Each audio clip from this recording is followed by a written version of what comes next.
ਤੇ ਹੁਣ ਸਵੇਰ ਵਾਲਾ ਸ਼ੋ ਵਿਜੇ ਸੈਣੀ ਦੇ ਨਾਲ। ਕੱਲ੍ਹ ਕੈਨੇਡਾ ਦੇ ਪ੍ਰਧਾਨ ਮੰਤਰੀ ਜਸਟਿਨ ਟਰੂਡੋ ਨੇ CERB ਦੇ ਵਿੱਚ ਐਕਸਪੈਂਸ਼ਨ ਦਾ ਐਲਾਨ ਕੀਤਾ, ਕਿਉਂਕਿ CERB ਜਿਹੜਾ ਕੈਨੇਡਾ ਐਮਰਜੈਂਸੀ ਰਿਸਪੌਂਸ ਬੈਨੀਫਿਟ, ਇਹਦੇ ਵਿੱਚ ਬਹੁਤ ਸਾਰੇ ਲੋਕਾਂ ਨੂੰ ਇਹ ਸੀ ਕਿ ਯਾਰ ਮੈਂ ਤਾਂ ਇਹਦੇ ਘੇਰੇ ਦੇ ਵਿੱਚ ਆਉਂਦਾ ਨਹੀਂ, ਕੀ ਹੁਣ ਮੈਨੂੰ ਕੰਮ ਜਮ੍ਹਾਂ ਹੀ ਛੱਡਣਾ ਪਊਗਾ ਤਾਈਓ ਮੈਨੂੰ CERB ਮਿਲੇਗਾ। ਅਤੇ ਉਹਦੇ ਬਾਰੇ ਕੱਲ੍ਹ ਜਸਟਿਨ ਟਰੂਡੋ ਨੇ ਐਲਾਨ ਕੀਤਾ। ਤੁਸੀਂ ਕੁਇਕ ਅਪਡੇਟ ਵੀ ਕੱਲ੍ਹ ਸਵੇਰ ਵਾਲੇ ਸ਼ੋਅ ਵਿੱਚ ਕਰਕੇ ਗਏ ਸੀ। ਅੱਜ ਥੋੜ੍ਹੀ ਵਿਸਥਾਰ ਸਹਿਤ ਉਹਦੇ ਬਾਰੇ ਗੱਲ ਕਰਦੇ ਹਾਂ ਕਿ ਕੱਲ੍ਹ ਜੋ ਪ੍ਰਧਾਨ ਮੰਤਰੀ ਨੇ ਐਲਾਨ ਕੀਤਾ ਉਹਦੇ ਵਿੱਚ ਕਿਹੜੀਆਂ ਚੀਜ਼ਾਂ ਇੰਕਲੂਡ ਕਰ ਲਈਆਂ ਗਈਆਂ ਨੇ। ਸੋ ਵਿਜੇ, ਪਹਿਲਾਂ ਸੀਗਾ ਕਿ ਜੇ ਤੁਹਾਡੀ ਇਨਕਮ ਜ਼ੀਰੋ ਹੋ ਗਈ ਹੈ ਬਿਲਕੁਲ ਬਿਕਾਜ਼ ਆਫ COVID-19 ਜੀ, ਕਿ ਤੁਸੀਂ ਪਹਿਲਾਂ ਕੰਮ ਕਰ ਰਹੇ ਸੀ ਪਰ COVID-19 ਦੇ ਕਰਕੇ ਤੁਹਾਡੀ ਜਿਹੜੀ ਇੰਪਲੋਇਮੈਂਟ ਇਨਕਮ ਹੈ ਜ਼ੀਰੋ ਹੋ ਗਈ ਹੈ, ਤਾਂ ਹੀ ਤੁਸੀਂ CERB ਲਈ ਐਲੀਜੀਬਲ ਹੁੰਦੇ ਸੀ। ਹੁਣ ਹੋ ਗਿਆ ਕਿ ਤੁਹਾਡੀ ਇਨਕਮ ਜੇ $1,000 ਤੋਂ ਵੀ ਘੱਟ ਕੇ ਰਹਿ ਗਈ ਹੈ ਜੀ, ਤਾਂ ਵੀ ਤੁਸੀਂ ਹੁਣ ਐਲੀਜੀਬਲ ਹੋ। ਸੋ ਜੇ ਮੰਨ ਲਓ ਕਿਸੇ ਦੀ ਆਮਦਨ ਪਹਿਲਾਂ ਫਰਜ਼ ਕਰੋ $3,500, $4,000 ਜਾਂ $5,000 ਸੀ ਮਹੀਨੇ ਦੀ, ਜਦੋਂ COVID-19 ਦੀ ਸਿਚੁਏਸ਼ਨ ਨਹੀਂ ਹੋਈ ਸੀ, ਹੁਣ ਉਹਨਾਂ ਦਾ ਕੰਮ ਮਾੜਾ ਮੋਟਾ ਚੱਲਦਾ ਪਿਆ ਅਤੇ ਉਹਦੇ ਨਾਲ ਉਹਨਾਂ ਦੀ ਆਮਦਨ ਰਹਿ ਗਈ let's say $800 per month, less than 1,000 a month ਹੋ ਗਈ ਆ।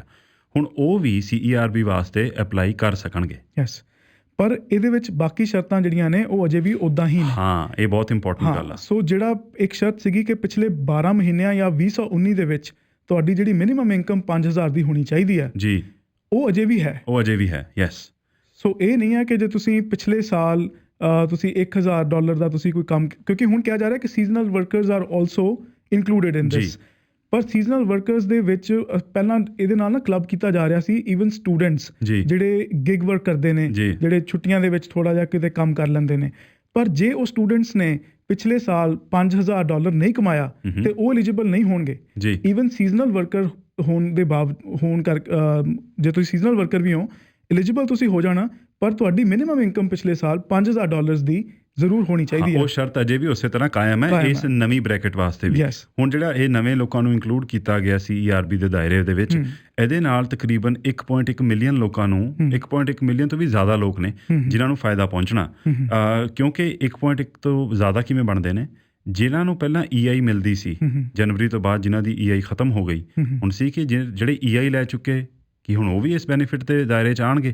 ਇਹਦੇ ਬਾਰੇ ਵੀ ਕਨਫਿਊਜ਼ਨ ਕੱਲ੍ਹ ਕਲੀਅਰ ਕਰ ਦਿੱਤੀ ਗਈ ਪ੍ਰਧਾਨ ਮੰਤਰੀ ਵੱਲੋਂ ਕਿ ਜਿਨ੍ਹਾਂ ਦੀ EI ਜਨਵਰੀ ਤੋਂ ਬਾਅਦ ਖਤਮ ਹੋ ਗਈ ਹੈ ਪਿਛਲੇ ਕੁਝ ਹਫ਼ਤਿਆਂ ਦੌਰਾਨ, ਉਹ ਵੀ ਹੁਣ CERB ਲਈ ਅਪਲਾਈ ਕਰ ਸਕਣਗੇ। ਉਹਦੇ ਨਾਲ 55,000 ਲੋਕੀ ਹੋਰ ਜਿਹੇ ਬਣਦੇ ਨੇ ਜਿਹੜੇ ਕਿ ਹੁਣ ਇਸ ਬੈਨੀਫਿਟ ਦੇ ਘੇਰੇ 'ਚ ਆ ਜਾਣਗੇ। 1.1 ਮਿਲੀਅਨ ਲੋਕ ਹੁਣ ਇਹਦੇ ਵਿੱਚ ਸ਼ਾਮਲ ਹੋ ਜਾਣਗੇ, ਪਰ 1.4 ਮਿਲੀਅਨ ਲੋਕ ਵਿਜੇ ਅਜੇ ਵੀ ਇੱਦਾਂ ਦੇ ਨੇ ਜਿਹੜੇ $1,000 ਤੋਂ $2,000 ਦੇ ਵਿੱਚ ਕਮਾ ਰਹੇ ਨੇ ਜੀ। ਸੋ ਹੁਣ ਜਿਹੜਾ ਆਪਾਂ ਸਾਰੇ ਜਾਣਦੇ ਹਾਂ ਕਿ CERB ਦੇ ਤਹਿਤ $2,000 ਦਾ ਬੈਨੀਫਿਟ ਮਿਲਣਾ ਜੀ ਮੰਥਲੀ, ਅਤੇ ਉਹ ਹੁਣ ਜਿਹੜੇ ਲੋਕ 1,000 ਤੋਂ ਘੱਟ ਕਮਾਉਂਦੇ ਨੇ ਉਹਨਾਂ ਨੂੰ ਤਾਂ ਵਿੱਚ ਸ਼ਾਮਲ ਕਰ ਲਿਆ, ਪਰ ਜਿਹੜਾ ਕੋਈ ਵਿਅਕਤੀ 1,200 ਕਮਾ ਰਿਹਾ ਜੀ ਉਹਦਾ ਕੀ। ਅਤੇ ਬਹੁਤ ਸਾਰੇ ਇੱਦਾਂ ਦੇ ਅਸੈਂਸ਼ੀਅਲ ਵਰਕਰਸ ਨੇ, ਸਪੈਸ਼ਲੀ ਜਿਹੜੇ ਗਰੋਸਰੀ ਸਟੋਰਸ ਦੇ ਵਿੱਚ ਜਿਹੜੇ ਵਰਕਰਸ ਕੰਮ ਕਰਦੇ ਪਾਰਟ ਟਾਈਮ, ਉਹ 2,000 ਤੋਂ ਘੱਟ ਕਮਾ ਰਹੇ ਨੇ ਜੀ, ਪਰ ਉਹਨਾਂ ਨੂੰ ਹੁਣ ਕੰਮ 'ਤੇ ਤਾਂ ਜਾਣਾ ਹੀ ਪੈਣਾ ਕਿ ਐਸੈਂਸ਼ੀਅਲ ਸਰਵਿਸ ਵੀ ਹੈ, ਅਤੇ ਤੁਸੀਂ ਉਹਨਾਂ ਨੂੰ ਇਨਸੈਂਟੀਵਾਈਜ਼ ਕਿਵੇਂ ਕਰੋਗੇ?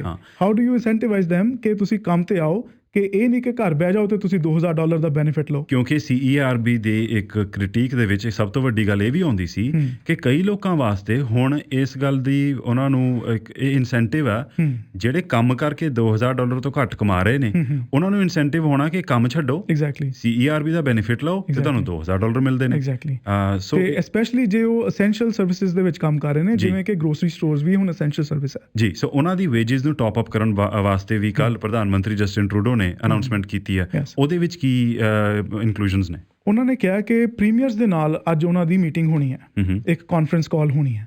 ਸੋ ਉਸ ਕਾਨਫਰੰਸ ਕਾਲ ਦੇ ਵਿੱਚ ਕਿਹਾ ਜਾ ਰਿਹਾ ਕਿ ਉਹ ਪ੍ਰੀਮੀਅਰਸ ਦੇ ਨਾਲ ਰਲ ਕੇ ਕੋਈ ਇੱਦਾਂ ਦਾ ਹੁਣ ਪਲਾਨ ਆਫ ਐਕਸ਼ਨ ਬਣਾਉਣਗੇ ਜਿਹਦੇ ਤਹਿਤ ਜਿਹੜੇ ਐਸੈਂਸ਼ੀਅਲ ਵਰਕਰਸ ਨੇ ਉਹਨਾਂ ਨੇ ਵਿਸ਼ੇਸ਼ ਤੌਰ 'ਤੇ ਲੌਂਗ ਟਰਮ ਕੇਅਰ ਜਿਹੜੇ ਸੈਂਟਰਸ ਦੇ ਵਿੱਚ ਜਿਹੜੇ ਹੈਲਥ ਵਰਕਰਸ ਕੰਮ ਕਰਦੇ ਨੇ ਉਹਨਾਂ ਦਾ ਜ਼ਿਕਰ ਕੀਤਾ।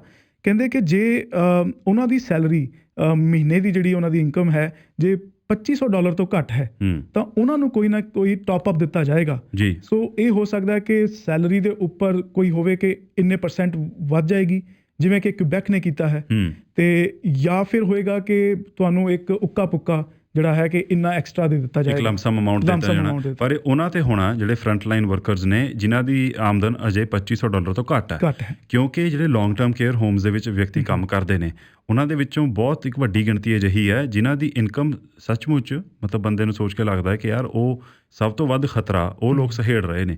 ਸਾਨੂੰ ਪਤਾ ਹੈ ਕਿ ਸਿਰਫ BC ਵਿੱਚ ਹੀ ਨਹੀਂ, ਕੈਨੇਡਾ ਭਰ ਵਿੱਚ ਜਿਹੜੇ ਲੌਂਗ ਟਰਮ ਕੇਅਰ ਹੋਮਸ ਨੇ, ਸੀਨੀਅਰ ਹੋਮਸ ਨੇ, ਉੱਥੇ COVID-19 ਦਾ ਪ੍ਰਕੋਪ ਕਿਸ ਹਿਸਾਬ ਨਾਲ ਫੈਲਿਆ। ਇੱਕ ਇਹੋ ਰੀਜ਼ਨ ਆ ਕਿਉਂਕਿ ਉਹਨਾਂ ਵਰਕਰਸ ਦੀ ਆਮਦਨ ਘੱਟ ਹੁੰਦੀ ਹੈ, ਉਹ ਇੱਕ ਤੋਂ ਵੱਧ ਕੇਅਰ ਹੋਮਸ ਦੇ ਵਿੱਚ ਕੰਮ ਕਰਦੇ ਨੇ, ਉੱਤੇ ਵੀ ਰੋਕ ਲੱਗ ਗਈ ਆ।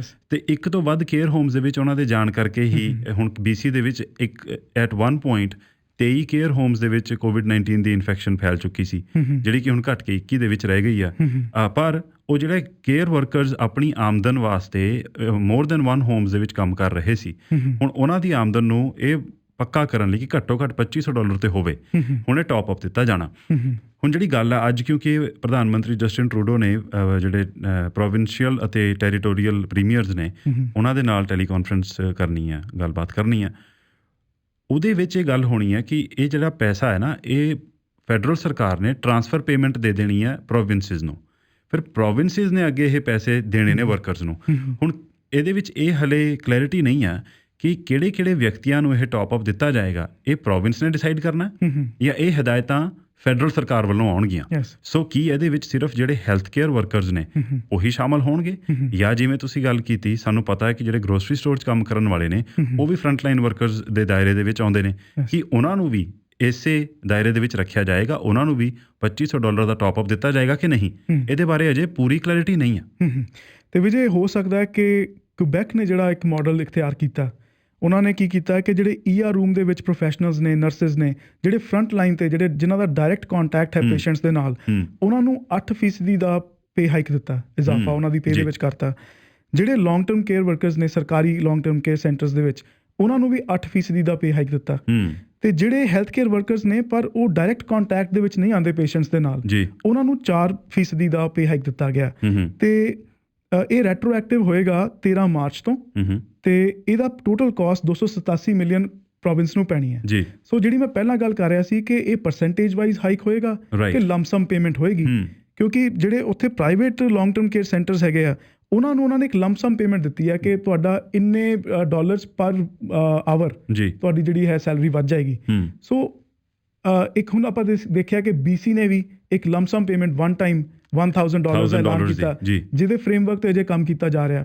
ਸੋ ਇਹ ਮਾਡਲਸ ਹੈਗੇ ਐਗਜ਼ਿਸਟਿੰਗ ਫੈਡਰਲ ਸਰਕਾਰ ਲਈ ਰੈਫਰੈਂਸ ਪੁਆਇੰਟਸ ਹੋ ਸਕਦੇ ਨੇ। ਜਿਹੜਾ BC ਵਾਲਾ $1000 ਦਾ ਤੁਸੀਂ ਜ਼ਿਕਰ ਕੀਤਾ, ਉਹਦੇ ਬਾਰੇ ਇੱਕ ਅਗੇਨ ਥੋੜੀ ਜਿਹੀ ਕਲੈਰਿਟੀ ਦੇ ਦਈਏ, ਕਿਉਂਕਿ ਇਨਫੋਰਮੇਸ਼ਨ ਇੰਨੀ ਜ਼ਿਆਦਾ ਹੈ, ਇਹਦੇ ਬਾਰੇ ਡਿਟੇਲ 'ਚ ਪਹਿਲਾਂ ਗੱਲ ਹੋ ਚੁੱਕੀ ਆ, ਪਰ ਕਈ ਵਾਰੀ ਸੁਣਨ ਵਾਲਿਆਂ ਦੇ ਮਨ 'ਚ ਆਉਂਦਾ, ਅੱਛਾ ਉਹਦੇ ਵਾਸਤੇ ਕਿਵੇਂ ਅਪਲਾਈ ਕਰਨਾ।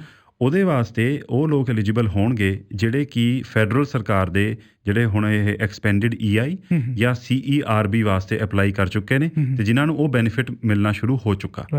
ਤੇ ਇਹ ਜਿਹੜਾ ਵਿਜੇ ਦਾ ਪੋਰਟਲ ਹੈ ਉਹ ਅਜੇ ਬਣ ਰਿਹਾ, ਸੋ ਇਹ ਅਜੇ ਪ੍ਰੋਸੈਸ ਸ਼ੁਰੂ ਨਹੀਂ ਹੋਇਆ। ਸੋ ਇਹ ਜਿਹੜੀਆਂ ਪੇਮੈਂਟਸ ਨੇ ਅਜੇ ਤੁਸੀਂ ਅਪਲਾਈ ਨਹੀਂ ਕਰ ਸਕਦੇ, ਥੋੜੀ ਦੇਰ ਹੋਰ ਵੇਟ ਕਰਨਾ ਪੈਣਾ, ਕਿਉਂਕਿ ਜੇ ਤੁਸੀਂ ਪ੍ਰੋਵਿੰਸ ਦੀ ਜਿਹੜੀ ਵੈਬਸਾਈਟ ਹੈ, ਸਰਕਾਰੀ ਵੈਬਸਾਈਟ, ਜੇ ਉੱਥੇ ਜਾਂਦੇ ਹੋ ਤੇ ਉੱਥੇ ਇਹੀ ਲਿਖਿਆ ਹੋਇਆ ਥੋੜੀ ਹੋਰ ਵੇਟ ਕਰੋ ਕਿ ਇਹ ਜਿਹੜਾ ਪੋਰਟਲ ਹੈ ਤਿਆਰ ਕੀਤਾ ਜਾ ਰਿਹਾ। ਮੋਸਟ ਲਾਈਕਲੀ ਆਈ ਥਿੰਕ ਮਈ ਦੇ ਵਿੱਚ ਇਹ ਪੇਮੈਂਟਸ ਜਾਰੀ ਹੋਣੀਆਂ ਸ਼ੁਰੂ ਹੋਣਗੀਆਂ। ਸੋ ਅਜੇ ਤਾਂ ਅੱਧਾ ਅਪ੍ਰੈਲ ਹੀ ਲੰਘਿਆ। ਸੋ ਐਪਲੀਕੇਸ਼ਨ ਪ੍ਰੋਸੈਸ ਵੀ ਜਿਹੜਾ ਹੈ ਉਹ ਵੀ ਅਜੇ ਸ਼ੁਰੂ ਨਹੀਂ ਹੋਇਆ। ਉਹ ਵੀ ਅਜੇ ਸ਼ੁਰੂ ਨਹੀਂ ਹੋਇਆ।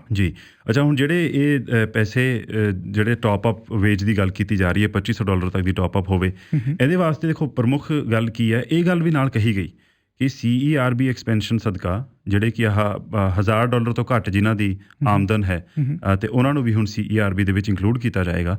ਬਹੁਤ ਸਾਰੇ ਅਜਿਹੇ ਵਰਕਰਸ ਨੇ ਵਾਸੂ ਜਿਹੜੇ ਗਰੋਸਰੀ ਸਟੋਰਸ ਦੇ ਵਿੱਚ ਪਹਿਲਾਂ ਫੁੱਲ ਟਾਈਮ ਕੰਮ ਕਰਦੇ ਸੀ, ਜਾਂ ਜਿਹੜੇ ਵੀ ਬਿਜ਼ਨਸ ਦੇ ਵਿੱਚ ਫੁੱਲ ਟਾਈਮ ਕੰਮ ਕਰਦੇ ਸੀ, ਉਹਨਾਂ ਦੇ ਆਵਰਸ ਘੱਟ ਗਏ ਨੇ ਤੇ ਉਹਨਾਂ ਦੀ ਆਮਦਨ ਘੱਟ ਗਈ ਹੈ, ਵੀ ਐਟਲੀਸਟ ਉਹ ਕੰਮ ਕਰਨਾ ਜਾਰੀ ਰੱਖ ਸਕਣ, ਜਿਹਦੇ ਵਿੱਚ ਗਰੋਸਰੀ ਸਟੋਰ ਦੇ ਪਾਰਟ ਟਾਈਮ ਵਰਕਰਸ ਜਾਂ ਫਾਰਮੇਸੀਜ਼ ਦੇ ਵਿੱਚ ਉਹ ਵਰਕਰਸ ਜਿਹੜੇ ਕਿ ਪਾਰਟ ਟਾਈਮ ਕੰਮ ਕਰ ਰਹੇ ਨੇ। ਇਹਦੇ ਵਿੱਚ ਇਹ ਯਾਦ ਰੱਖਣਾ ਜ਼ਰੂਰੀ ਆ ਕਿ $1000 ਤੋਂ ਘੱਟ ਤੁਹਾਡੀ ਆਮਦਨ COVID-19 ਕਰਕੇ ਆਵਰਸ ਵਿੱਚ ਕਟੌਤੀ ਹੋਣ ਕਾਰਨ ਹੋਣੀ ਚਾਹੀਦੀ ਹੈ।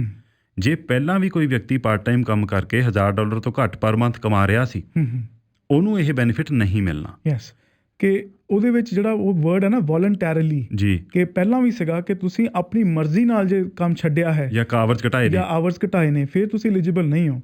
COVID-19 ਦੇ ਕਰਕੇ ਹੀ ਜੇ ਤੁਹਾਡੇ EMPLOYMENT ਆਵਰਸ ਘਟੇ ਨੇ, ਤੁਹਾਡੀ ਇਨਕਮ ਘਟੀ ਹੈ $1000 ਤੋਂ ਘੱਟ, ਜਾਂ ਫਿਰ ਤੁਹਾਡੀ ਇਨਕਮ ਬਿਲਕੁਲ ਜ਼ੀਰੋ ਹੋਈ ਹੈ, ਤਾਂ ਤੁਸੀਂ ਐਲੀਜੀਬਲ ਹੋਗੇ। ਸਿਰਫ ਦੀ ਓਨਲੀ ਟਾਈਮ ਅਗੇਨ ਜਿਹੜਾ ਵੋਲੰਟੈਰੀਲੀ ਆਪਣੀ ਮਰਜ਼ੀ ਨਾਲ ਜੇ ਆਵਰਸ ਘਟਾਏ ਨੇ, ਉਹਦੀ ਸਿਰਫ ਇੱਕੋ ਇੱਕ ਐਕਸੈਪਸ਼ਨ ਹੋਏਗੀ ਕਿਉਂਕਿ ਬੱਚਿਆਂ ਦਾ ਸਕੂਲ ਬੰਦ ਹੈ।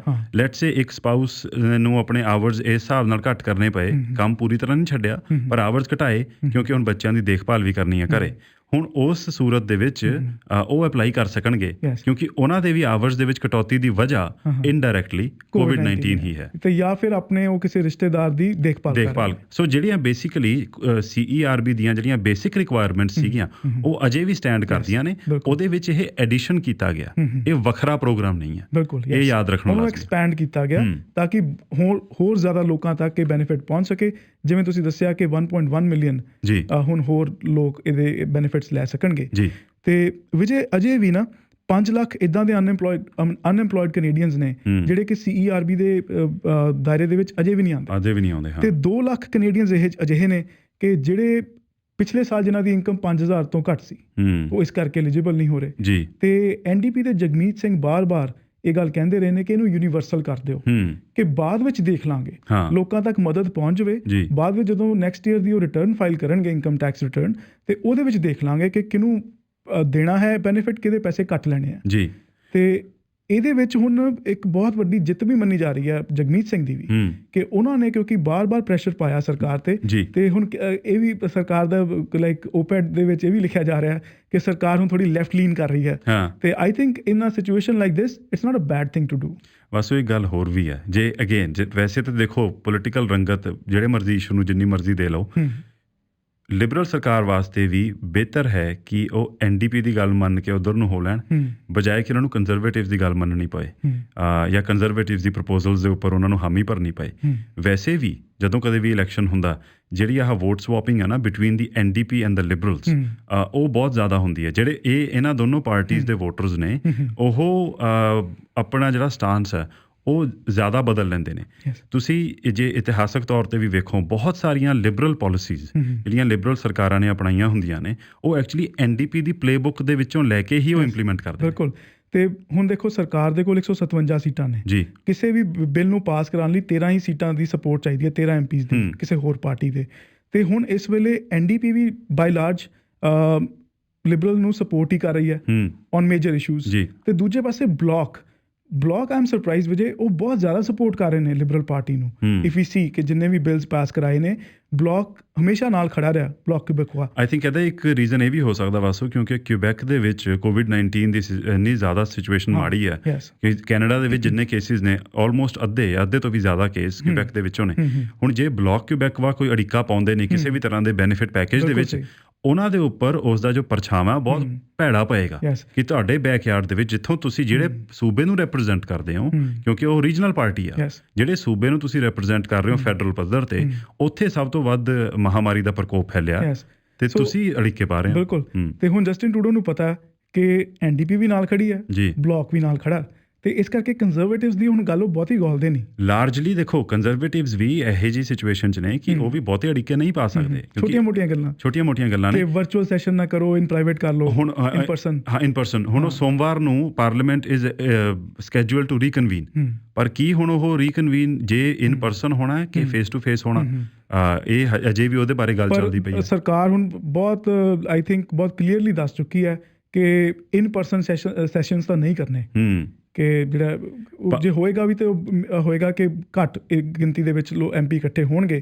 ਪਰ ਜਿਹੜਾ ਕੰਜ਼ਰਵੇਟਿਵਸ ਕਹਿ ਰਹੇ ਸੀ ਕਿ ਹਫ਼ਤੇ ਦੇ ਵਿੱਚ 4 ਸੈਸ਼ਨਸ ਹੋਣ ਤੇ ਰਿਡਿਊਸ ਨੰਬਰਸ ਹੀ ਹੋਣ ਚਾਹੇ, ਪਰ ਹਫ਼ਤੇ ਦੇ ਵਿੱਚ 4 ਸੈਸ਼ਨਸ ਹੋਣ, ਉਹ ਤਾਂ ਪਾਬਲੋ ਰੋਡਰੀਗੇਜ਼ ਕਲੀਅਰਲੀ ਕਹਿ ਚੁੱਕੇ। ਉਹਨਾਂ ਨੇ ਕਹਿਤਾ ਸੀ ਵੀ ਅਸੀਂ ਦੁਨੀਆ ਦੇ ਬਾਕੀ ਲੋਕਾਂ ਨੂੰ ਅਸੀਂ ਕਹਿ ਰਹੇ ਹਾਂ, ਕੈਨੇਡਾ ਵਾਲਿਆਂ ਨੂੰ, ਕਿ ਤੁਸੀਂ ਆਪਣੇ ਘਰ 'ਚ ਰਹੋ, ਅਸੀਂ ਇੱਥੇ ਪਾਰਲੀਮੈਂਟ 'ਚ ਆ ਕੇ ਸੈਸ਼ਨ ਕਰੀਏ। ਪਰ ਅੱਛਾ, ਇਸੇ ਗੱਲ ਦੇ ਨਾਲ ਜੁੜਦੀ ਇੱਕ ਗੱਲ ਹੋਰ ਹੈ ਬਸ, ਜਿਹੜੀ ਕਿ ਪਾਰਲੀਮੈਂਟ ਦੇ ਦਾਇਰੇ ਦੇ ਵਿੱਚ ਉਸੇ ਬਿਲਡਿੰਗ ਦੇ ਵਿੱਚ ਵਾਪਰ ਰਹੀ ਹੈ। ਪਾਰਲੀਮੈਂਟ ਦੇ ਸੈਂਟਰਲ ਬਲਾਕ ਦੇ ਵਿੱਚ ਕੰਸਟਰਕਸ਼ਨ ਦਾ ਕੰਮ ਚੱਲਦਾ ਪਿਆ, ਤੇ ਓਨਟਾਰੀਓ 'ਚ ਵੈਸੇ ਤੇ ਡਗ ਫੋਰਡ ਨੇ ਕੰਸਟਰਕਸ਼ਨ ਤੇ ਰੋਕ ਲਗਾ ਦਿੱਤੀ ਹੈ, ਪਰ ਜਿਹੜਾ ਇਹ ਓਟਵਾ ਓਨਟਾਰੀਓ ਦੇ ਵਿੱਚ ਹੈ ਤੇ ਜਿਹੜੀ ਪਾਰਲੀਮੈਂਟ ਆ ਉਹ ਓਟਵਾ ਦੇ ਵਿੱਚ ਹੈ ਤੇ ਪਾਰਲੀਮੈਂਟ ਦੇ ਵਿੱਚ ਜਿਹੜਾ ਇਹ ਕੰਸਟਰਕਸ਼ਨ ਦਾ ਕੰਮ ਚੱਲਦਾ ਪਿਆ ਉਹ ਫੈਡਰਲ ਜੂਰਿਸਡਿਕਸ਼ਨ 'ਚ ਆਉਂਦਾ, ਉਹ ਪ੍ਰੋਵਿੰਸ਼ੀਅਲ ਜੂਰਿਸਡਿਕਸ਼ਨ ਦੇ ਵਿੱਚ ਨਹੀਂ ਆਉਂਦਾ। ਬਿਲਕੁਲ। ਤੇ ਇਹ ਪ੍ਰੋਜੈਕਟ ਦੇ ਉੱਪਰ ਕੰਮ ਅਜੇ ਵੀ ਉਸੇ ਤਰ੍ਹਾਂ ਚੱਲ ਰਿਹਾ ਤੇ ਇਹ ਕੋਈ ਇਹ ਵੀ ਨਹੀਂ ਹੈਗਾ ਜਾਂ ਤਾਂ ਹੋਵੇ ਕਿ ਜਿਹੜਾ ਪ੍ਰੋਜੈਕਟ ਹੈ ਨਾ ਬੜਾ ਸ਼ਾਰਟ ਡਿਊਰੇਸ਼ਨ ਦਾ, ਹਾਂ, ਤੇ ਉਹ ਬਹੁਤ ਜ਼ਿਆਦਾ ਐਸੈਂਸ਼ੀਅਲ ਹੈ, ਹਾਂ, ਜਾਂ ਜੇ ਤੁਸੀਂ ਇਸ ਵੇਲੇ ਉਹ 'ਚ ਰੋਕ ਲਗਾ ਦਿੱਤੀ ਤਾਂ ਉਹਦੀ ਟਾਈਮਲਾਈਨ ਹਿੱਲ ਜਾਣੀ ਹੈ। ਇਹ 10 ਸਾਲਾਂ ਦਾ ਪ੍ਰੋਜੈਕਟ ਆ। ਬੇਸਿਕਲੀ ਵਿਜੇ ਇਹਦੇ ਵਿੱਚ ਬਿਲਡਿੰਗਸ ਨੂੰ ਰੈਨੋਵੇਟ ਕੀਤਾ ਜਾ ਰਿਹਾ, ਹਾਊਸ ਆਫ ਕਾਮਨਸ ਦੇ ਚੈਂਬਰਸ ਤੇ ਸੈਨੇਟ ਦੇ ਚੈਂਬਰਸ ਤੇ ਲਾਇਬ੍ਰੇਰੀ ਜਿਹੜੀ ਪਬਲਿਕ ਲਾਇਬ੍ਰੇਰੀ ਹੈ ਉੱਥੇ ਉਹਨਾਂ ਨੂੰ ਰੈਨੋਵੇਟ ਕੀਤਾ ਜਾ ਰਿਹਾ ਤੇ 10 ਸਾਲ ਲੰਬਾ ਪ੍ਰੋਜੈਕਟ ਹੈ ਜੀ। ਤੇ ਇਹ ਆਂਦਾ ਹੈਗਾ public services and procurement Canada ਦੇ ਅੰਦਰ ਜੀ, ਤੇ ਜਿਹਦੇ ਅਨੀਤਾ ਆਨੰਦੀ ਨੇ ਜੀ। ਸੋ ਉਹ ਵੀ ਗੱਲ ਦੇਖੋ ਉੱਥੇ ਜਾ ਕੇ ਜੁੜਦੀ ਹੈ ਤੇ ਤੁਸੀਂ ਬਿਲਕੁਲ ਸਹੀ ਦੱਸਿਆ ਕਿ ਇਹ ਪ੍ਰੋਵਿੰਸ਼ੀਅਲ ਜੂਰਿਸਡਿਕਸ਼ਨ ਦੇ ਵਿੱਚ ਨਹੀਂ ਆਂਦਾ ਜੀ। ਪਰ ਹੁਣ ਜਿੱਥੇ ਸਰਕਾਰ ਲੋਕਾਂ ਨੂੰ ਇਹ ਕਹਿ ਰਹੀ ਹੈ ਕਿ ਪਾਰਲੀਮੈਂਟ ਦੇ ਵਿੱਚ ਅਸੀਂ ਇਕੱਠੇ ਨਹੀਂ ਹੋਣਾ ਕਿ ਸਾਨੂੰ ਕਿਤੇ ਇਨਫੈਕਸ਼ਨ ਨਾ ਹੋ ਜਾਵੇ, ਤੇ ਫਿਰ ਤਾਂ ਇਹ ਮਤਲਬ ਹੋਇਆ ਕਿ ਜਿਹੜੇ ਬਲੂ ਕਾਲਰ ਵਰਕਰਸ ਨੇ ਉਹਨਾਂ ਦੀ ਸਿਹਤ ਦੀ ਕੋਈ ਪ੍ਰਾਇੋਰਟੀ ਨਹੀਂ। ਤੇ ਹਾਲਾਂਕਿ ਸਰਕਾਰ ਨੇ ਇਹ ਜ਼ਰੂਰ ਕਿਹਾ ਕਿ ਜਿੰਨੀ ਵੀ ਕੰਸਟਰਕਸ਼ਨ ਹੋ ਰਹੀ ਹੈ ਕਿ ਉਹਦੇ ਵਿੱਚ ਕੰਪਾਰਟਮੈਂਟਲਾਈਜੇਸ਼ਨ ਦਾ ਸਕੋਪ ਹੈਗਾ ਕਿ ਜਿਹੜੇ ਵਰਕਰਸ ਨੇ ਉਹ ਇੱਕ ਇਕੱਠ ਦੇ ਵਿੱਚ ਇਕੱਠੇ ਹੋ ਕੇ ਕੰਮ ਨਹੀਂ ਕਰ ਰਹੇ। ਸੋ ਸੋਸ਼ਲ ਡਿਸਟੈਂਸਿੰਗ ਦੀ ਜਿਹੜੀ ਹਦਾਇਤ ਹੈ ਉਹਨੂੰ ਮੇਨਟੇਨ ਕੀਤਾ ਜਾ ਰਿਹਾ, ਬਟ ਸਟਿਲ ਕਹਿੰਦੇ ਉਹਨਾਂ ਕੋਲ ਮਾਸਕ ਹੈਗੇ ਨੇ, ਪ੍ਰੋਟੈਕਟਿਵ ਇਕੁਇਪਮੈਂਟ ਵੀ ਹੈਗਾ, ਪਰ ਉਹੀ ਗੱਲ ਹੈ ਕਿ ਪਾਰਲੀਮੈਂਟ ਦੇ ਵਿੱਚੋਂ ਜਿੱਥੋਂ ਇਹ ਸਾਰੇ ਰੂਲਸ ਬਣ ਰਹੇ ਨੇ ਤੇ ਉਹ ਪਾਰਲੀਮੈਂਟ ਦੇ ਵਿੱਚੋਂ ਜਿੱਥੋਂ ਰੂਲ ਬਣਨੇ ਨੇ ਉਹ ਪਾਰਲੀਮੈਂਟੇਰੀਅਨਸ ਦਾ ਇੱਕ ਵੱਡਾ ਗਰੁੱਪ ਇਹ ਕਹਿ ਰਿਹਾ ਕਿ ਅਸੀਂ ਉੱਥੇ ਇਕੱਠੇ ਨਹੀਂ ਹੋਣਾ ਕਿਉਂਕਿ ਇਹਦੇ ਨਾਲ ਮੈਸੇਜ ਠੀਕ ਨਹੀਂ ਜਾਂਦਾ।